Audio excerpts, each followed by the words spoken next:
अस्सलाम वालेकुम नाज़रीन, हम आपको अपने चैनल देसी हेल्थ रेमेडीज़ में खुशामदीद कहते हैं और उम्मीद करते हैं कि आप खैरियत से होंगे।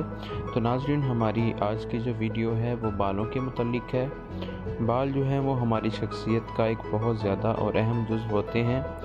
तो अगर आपके बालों में किसी किस्म के भी मसाइल हैं, रूखे हैं, फीके हैं और बाल झड़ रहे हैं, गिर रहे हैं, तो आप इस नुस्खे को इस्तेमाल करके इन सब चीज़ों से निजात हासिल कर सकते हैं। हमें जो इसके लिए चीज़ें चाहिए वो दो हैं। एक हमने दही लेनी है और दूसरा नारियल का तेल।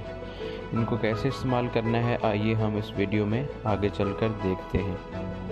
तो नाज़रीन, इसको इस्तेमाल करने का तरीका ये है कि आपने एक बर्तन में 4 से 5 चम्मच दही के डाल लेने हैं और उसके अंदर 2 से 3 चम्मच आपने नारियल का तेल डाल लेना है। इनको बाहम आपने मिला लेना है, यकजा कर लेना है और उंगलियों की पोरों की मदद से इसकी मालिश करनी है।